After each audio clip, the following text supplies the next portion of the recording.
apa yang kita lakukan karena Allah menjadi tanda bahwa dia akan karena Allah juga pada akhirnya. Walaupun mungkin dalam prosesnya rentang awal dan akhir ini ada gejala-gejala yang mungkin bukan karena Allah, mungkin karena manusia, karena itu dan ini. Tetapi pada akhirnya nanti akan kembali juga kepada Allah. Namun apabila kita usahakan dari awal sampai akhir karena Allah, maka ini semua dilatih pada sholat. Makanya saya kalau pada salat jenazah tidak mau diakhiri dengan wabarakatuh. Assalamualaikum warahmatullahi wabarakatuh. Tidak usah tambah wabarakatuh. Karena apa? Karena kita berangkat dari Allah dan mengakhiri juga dengan Allah. Betul kan? Sama misalnya lillah, Allah, berkata Allah dulu. Kemudian assalamualaikum warahmatullahi. Walaupun kita mau tambah kecil-kecil, zahirkan Allahnya. Sehingga awalnya Allah, akhirnya Allah. Walaupun salat jenazah kan kalau kita dengar kadang-kadang assalamualaikum warahmatullahi wabarakatuh. Jangan akhiri dengan wabarakatuh, cukup dengan Allah sudah, supaya awalnya Allah, akhirnya juga Allah. Minallah ilallah. Lil muridi, bagi seorang murid, bidayatun wa nihayatun. Ada permulaan dan ada kehinggaan. Bidayatuhu, maka permulaannya hala sulukihi, yaitu pada saat dia sedang menjalani, saat suluk. Wa nihayatuhu hala wusulihi, dan kehinggaannya itu ketika dia sampai. Ini kan yang dituju oleh semua salik, semua orang yang riyadhah adalah al-wusul, sampai kepada Allah maksudnya. Apakah sampai kepada Allah itu, ini kan di dalam nanti dalam ibarat berikutnya ada yang dijelaskan tentang insanul kamil, yang kadang-kadang kalau kita salah mengartikannya kayaknya seperti ajaran Syekh Jenar Al-Hallaj, yaitu al-wihidatul wujud. Kalau di Indonesia manunggaling kaula Gusti yang diajarkan oleh Syekh Jenar. Sementara kalau kita ingin maknai bahwa wihidatul wujud itu artinya penyendirian wujud, bukan kemanunggalan wujud. Penyendirian wujud maksudnya wujud Allah tersendiri, wujud makhluk tersendiri. Tidak berarti wihidatul wujud itu adalah wujud Allah dan wujud makhluk menjadi satu. Tidak. Sehingga nanti dia mengetekatkan dia adalah Allah, dia juga makhluk. Pada satu saat dia bisa turun derajatnya kepada derajat makhluk, dan pada saat lain dia naik pada derajat Allah. Nah, itu adalah suatu kesimpulan yang keliru. Pada kesimpulan yang keliru berarti wusul yang dimaksudkan dalam hal ini adalah sampai kepada mahabbatullah, sehingga dia selalu mengatakan ma'iyatullah, artinya kebersamaan Allah, sehingga dimanapun dia berada dia tetap merasakan dirinya sedang diawasi oleh Allah, ada muraqabatullah. Faman sahaha bidayatahu, siapa saja yang membenarkan permulaannya, birruju'i ilallah, dengan kembali kepada Allah Ta'ala, wa tawakkuli alaihi, dan berserah diri kepadanya, wal isti'anati bihi, dan minta tolong dengannya, kama dzakarna, sebagaimana yang telah kami sebutkan, aflaha wa anjaha, maka Allah akan memenangkan dia dan Allah akan meluluskannya fi nihayati, pada kehinggaannya. Artinya ketika Allah tempat kembalinya di permulaan, dan Allah pula lah tempat sampainya di akhir-akhir. Wa kana wusuluhu ila Allah Ta'ala, dan adalah sampainya kepada Allah Subhanahu wa taala, fa amina alaihi minar ruju'i, maka dia pun aman atasnya daripada pengembalian wal inqita'i, dan keputusan. Kalau ba'dul masyayikh, berkata sebagian daripada para masyayikh, apa katanya? Ma raja'a man raja'a illa min at-tariqi, tiadalah kembali orang-orang yang kembali kecuali dari satu jalan. Walau wasalu, kalau mereka sudah sampai, ma raja'u, niscaya mereka tak akan kembali. malam yasihha zalika, siapa saja yang tidak benar-benar, tidak membenarkan yang demikian itu, bima dzakarnahu, dengan apa yang telah kami sebut, akan dia min ta'alluqi bil haqqi, daripada ketergantungannya terhadap yang al-haq, wa firarihi ilaihi min nafsi, dan larinya kepada Allah daripada dirinya sendiri, wal khalqi, dan lari daripada makhluk. Ini jawab daripada man apa itu tadi, jawab daripada yang pertama itu tadi. Jadi jawabnya adalah mana tadi itu apa sih? Waraja'a min aswal khalqi in qata'a waraja'a min haythu ja'a. Kemudian wa qira ilai min nafsihi wal khalqi in qata'a, maka terputuslah dia, tidak akan bisa sampai, maksudnya semua perjuangannya gagal. Waraja'a, dan dia kembali min haitsu ja'a, dia kembali kepada dari mana dia datang. Artinya dia kembali ke awal lagi. Sudah dia akan sampai ke Z sebenarnya, maka dia kembali kepada A lagi. Begitu seterusnya, berkutik di situ saja. Ini kan sama artinya dengan jangan kau seperti perempuan yang sedang menenun. Begitu dia mulai tenunnya di pagi hari, coba dilihat sore-sore, dibuncal lagi, kembalilah dia ke asal. Jadi tidak bisa selesai tenunannya. Nah, kenapa? Karena dia terlalu pede terhadap dirinya sendiri. Terlalu pede terhadap dirinya sendiri mengakibatkan dia tidak percaya terhadap hasilnya. Karena dia tidak percaya terhadap hasilnya, dia awali lagi, ulang lagi dari awal, ulang lagi dari awal. Nah, adapun kalau dia perbaiki dulu niat dan tekadnya lillahi ta'ala, maka Allah yang menyampaikannya. Kalau Allah sudah menyampaikannya, dia tidak akan kembali kepada asal. Dia tidak akan pernah kembali ke asal. Qala ba'dul ulama, telah berkata sebagian ulama, man zanna, siapa saja yang mengira, siapa saja yang mengira, annahu yasilu ila Allah, bahwasanya dia akan bisa sampai kepada Allah Ta'ala bigairillah, dengan selain daripada Allah. Kata Abi, Allah akan memutuskan dengannya. Karena apa? Jadi kok terlalu pede orang ini, atau dia tidak peduli kepada saya sebagai pencipta dan pemberi dan pengatur? Lalu kenapa dia itu menggantungkan diri kepada orang lain? Bagaimana dengan murid? Murid ini kan maksudnya murid-murid daripada sufi. Dia pertama kali adalah harus melewati gurunya, melalui mursyidnya, yang bergantung kepada mursyid.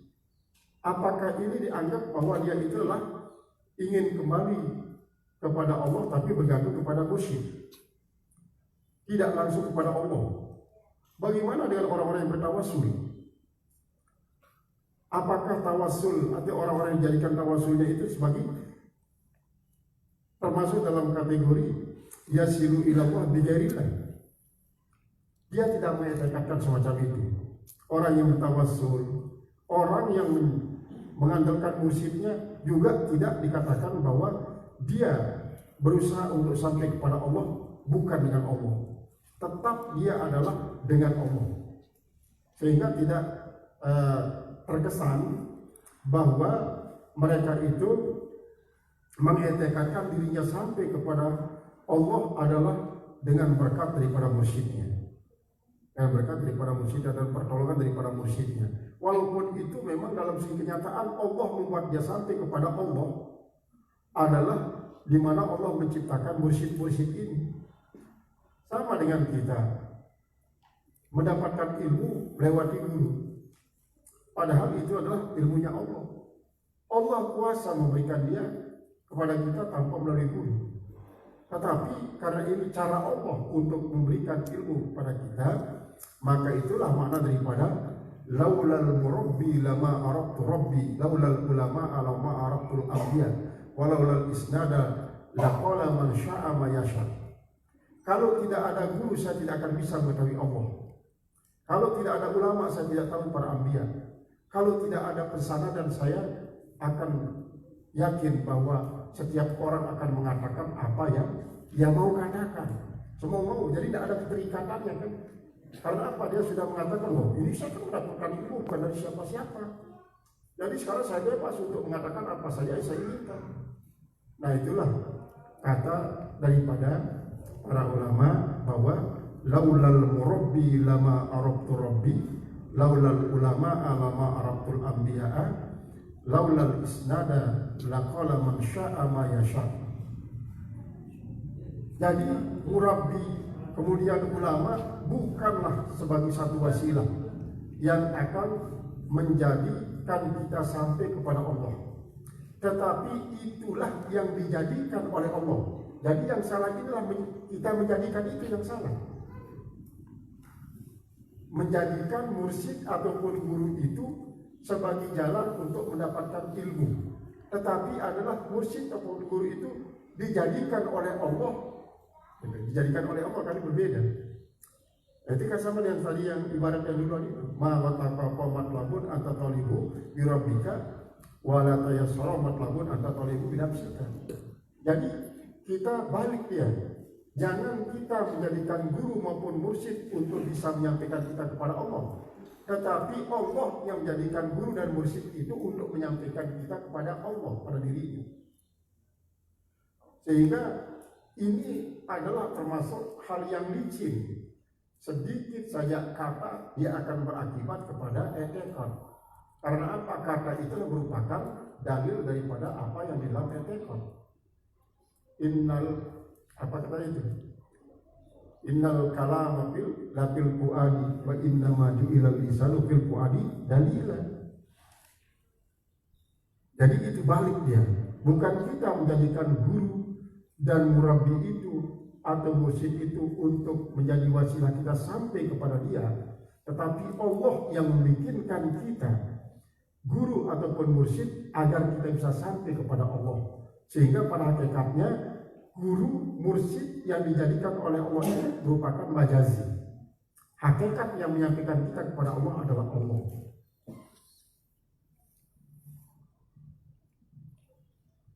Wa man ista'ana ala ibadatillahi ta'ala, siapa saja yang meminta tolong ala ibadatillah, atas menyembah Allah Ta'ala binafsi dengan dirinya sendiri, wakala ila nafsi, Allah akan menyerahkan dia kepada dirinya sendiri. Itu artinya jangan kita mengetekatkan saya ini sekarang sehat, karena saya sehat saya adalah sholat, berarti kita sholat karena sehat, bukan karena Allah. Saya sekarang ini suci, maka berarti saya akan sah sholat saya. Berarti sholat kita sah adalah karena suci, bukan karena Allah.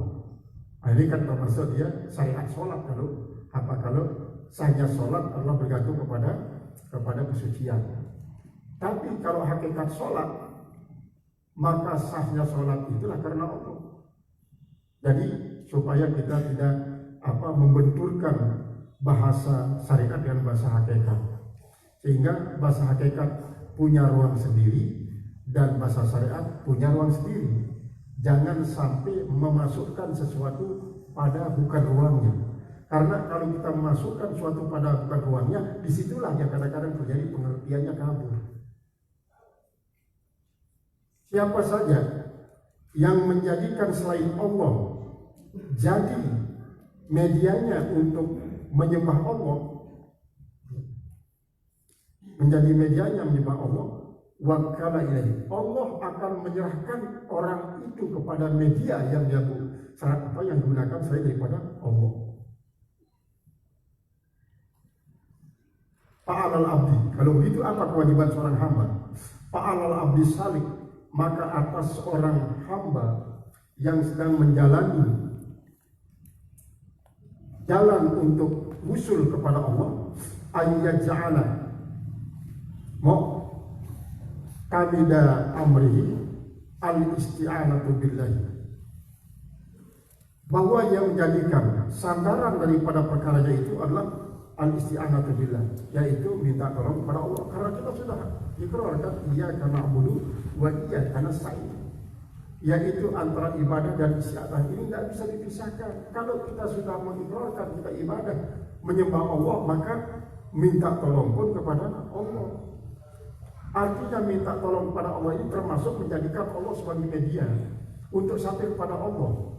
Jangan menjadikan makhluk itu menjadi media sampai kepada Allah. Lalu apa makna daripada dunia mazratul akhirah? Nah, jadi makna daripada dunia mazratul akhirah itu adalah dunia ini sebagai alat kita untuk sampai kepada Allah, usul kepada Allah. Berarti jangan terjadi sebaliknya, adalah kita jadikan Allah menjadi media kepada makhluk. Jangan menjadikan Khalik menjadi media untuk sampai kepada makhluk.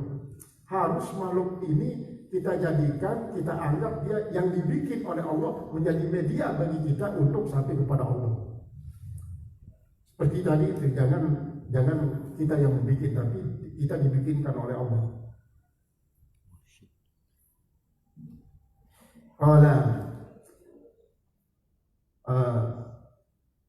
Qala al-musannif rahimahullah ta'ala, fa'alal abdi salik, maka atas hamba yang sedang berjalan, ayyaj'ala mu'tamida amrihi, agar ia menjadikan sandaran daripada perkaranya al-isti'anata billahi, yaitu sebagai media dengan Allah Ta'ala, ala ma huwa bisabilihi, atas apa yang dia dengan jalannya sendiri, wala yara haula nafsihi, dan jangan sekali-kali dia melihat akan kemampuan dirinya, daya upaya dirinya, wala kuwatahu, dan jangan dia memandang akan kekuatan dirinya, fi kasirin min amali, pada kebanyakan daripada amalnya, jangan. Wala kalilihi, dan pada sedikit, artinya banyak dan sedikit amal kita, jangan pernah mengetekatkan bahwa ada media selain daripada Allah yang akan bisa menyampaikan kita kepada Allah. Maka semua itu adalah dibikin oleh Allah secara majazi, sedangkan yang hakikat yang menyampaikan adalah Allah. Yang dimaksudkan amal banyak, misalnya seperti halnya kita puasa bulan Ramadan sebulan, itu termasuk banyak. Kemudian zikir misalnya secara nominal 10.000, 15.000, sedangkan nominal kecilnya ya 3-4 lah. Setiap selesai sholat 3. Seperti kita ditalkin zikir oleh Syekh Muhammad itu siapa namanya, muslim yang terakhir di Mekah, Yasin Al-Farani. Kita disuruh zikir hanya 3, seperti yang ditajdid oleh Syekh Yasin kemarin itu.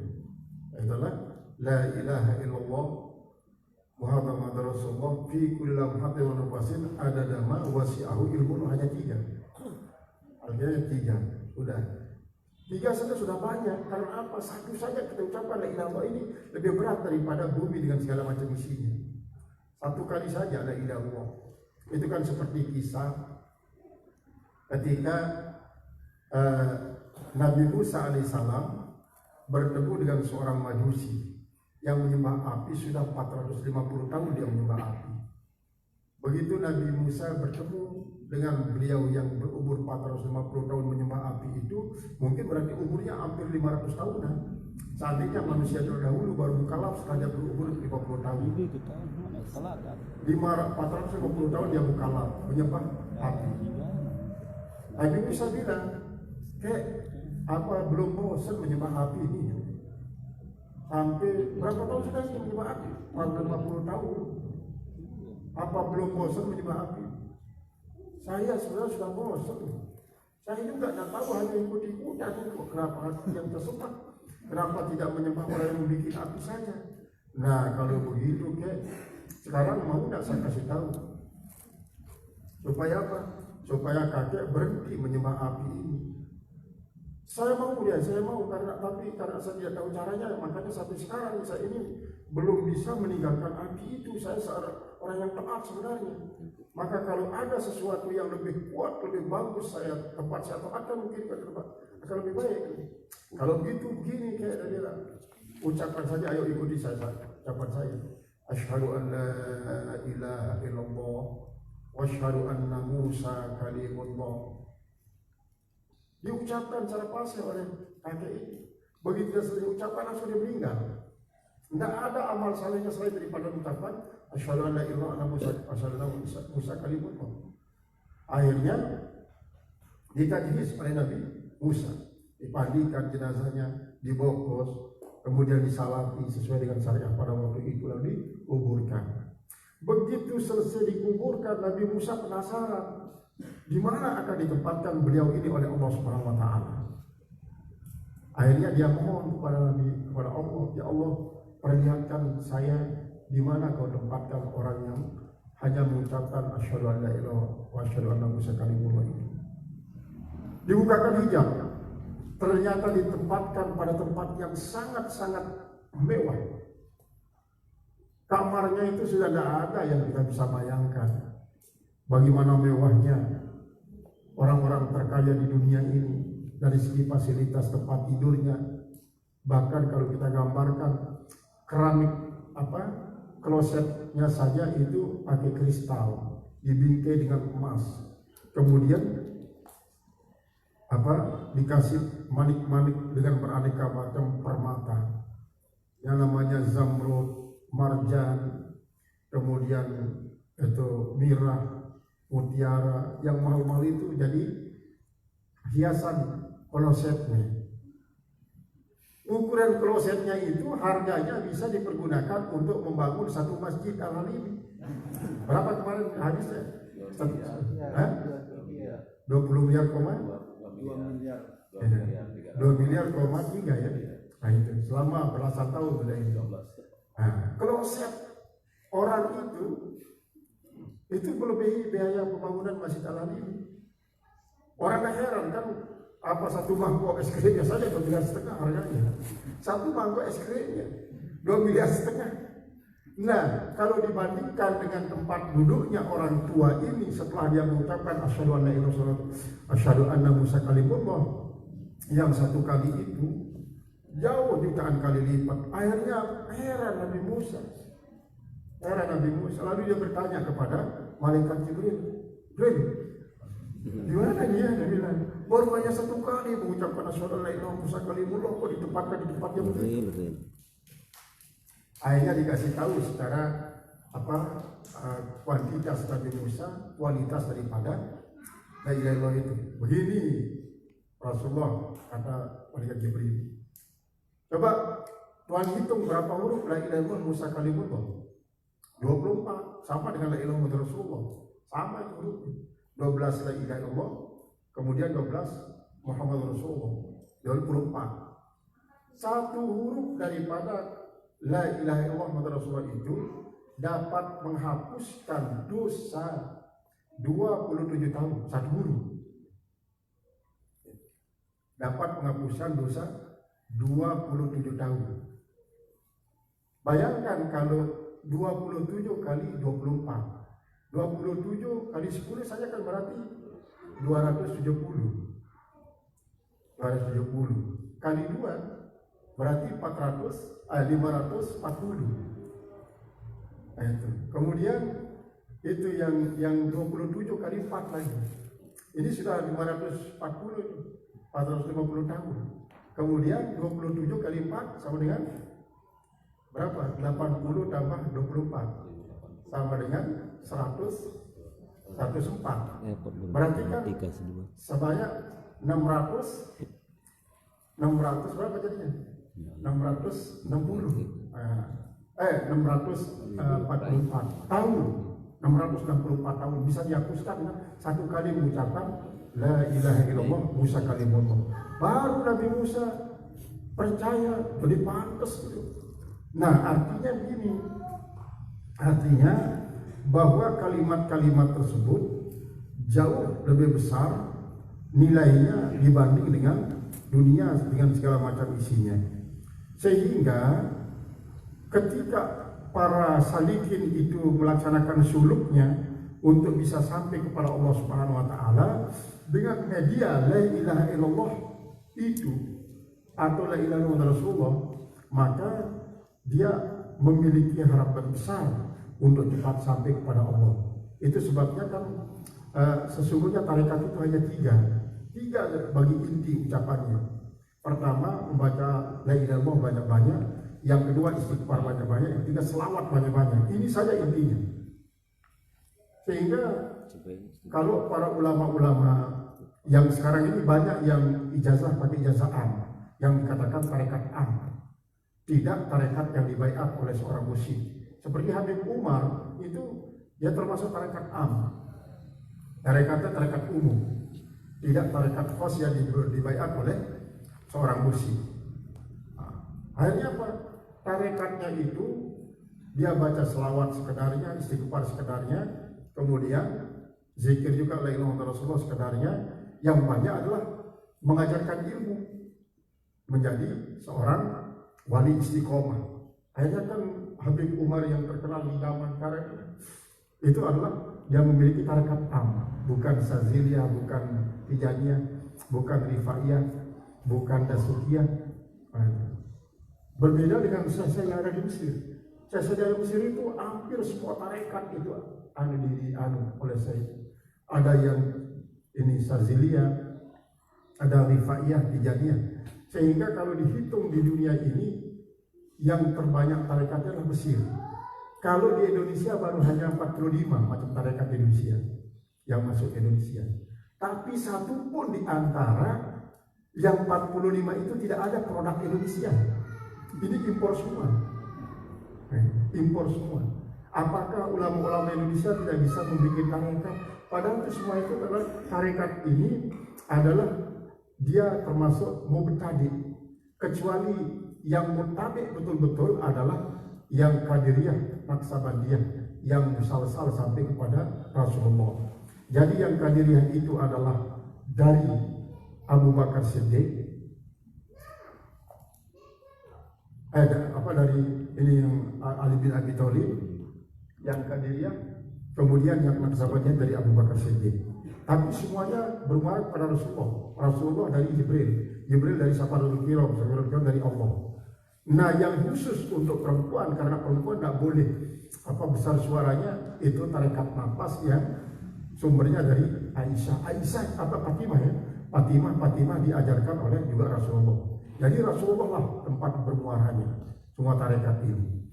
Nah, nanti masing-masing daripada tarekat Qadiriyah Naqsabandiyah ini punya ya lagi cabang-cabang. Itulah yang melahirkan Saziliyah, Rifaiyah, Tijaniyah, kemudian Khalwatiyah, kemudian ini ada juga yang di Iskandariyah itu yang banyak diikuti oleh teman-teman mahasiswa Lombok, baik lagi maupun perempuan. Jadi hampir semuanya pada tarekat. Jadi Indonesia baru 45 yang masuk tarekat Indonesia. Ini semuanya adalah merupakan rumusan-rumusan daripada para ulama-ulama yang bukan Indonesia. Semuanya datang, impor. Itu sebabnya itu seorang rektor UIN Jogja itu kan yang terkenal ahli usul fiqh. Ahli usul fiqh membuat tarekat sendiri untuk dibaitkan kepada ini mahasiswa yang mempunyai pemikiran sama dengan dia. Nah, kemudian itu Al-Haddad, Ratib Al-Haddad itu juga tarekat. Ratib Al-Haddad, kemudian Al-Haddad ini kan punya guru, yaitu adalah Ratib Al-Attas. Ratib Al-Attas. Jadi Haddad ini gurunya Al-Attas. Sedangkan Al-Haddad ini merumuskan tarekatnya adalah setelah dimintai oleh salah seorang yang di daerahnya terjadi penyimpangan-penyimpangan, banyak seher, banyak santet, dan sebagainya. Akhirnya dia minta kepada syekhnya, pada Haddad ini untuk merumuskan suatu wirid. Baru diwiridkan, akhirnya diajarkan kepada orang yang pertama kali itu. Dia itu diwiridkan bisa tangkal semua penyimpangan-penyimpangan daerahnya itu. Nah, dari situlah dia berkembang sampai ke Indonesia. Indonesia menjadi banyak yang wiridnya tarekat Al-Haddad, kemudian para habaib itu banyak menggunakan Al-Attas. Sehingga nanti kalau dia baca Barzanji, bukan Barzanji seperti yang kita baca, tapi adalah Adibai dia pakai. Maulid Adibai itu. Nah, ini adalah merupakan salah satu daripada ada tarekat khas, ada tarekat am. Ini kita sudah mengaji tadi sebelum jam 9. Nah, sekarang ini acaranya Pak Madli jam 10 ya. Ini baru jam 10 kurang 4 menit. Sudah waktunya kita berhenti. Kita sudah dapat beribarat dengan berbagai macam tadi bahasan yang disampaikan oleh Syarih. Mudah-mudahan kita paham. Nanti kita akan mulai dengan man asrakat bidayatuhu asrakat nihayatuhu. Jadi mudah-mudahan apa yang kita bisa peroleh pada pagi hari ini dapat menjadi tambahan ilmu kita. Paling tidak kita tahu perjalanan daripada para sufi. Sehingga kalau kita nanti mau menjadi sufi bisa seperti menjalani tarekat Habib seperti Habib Umar itu.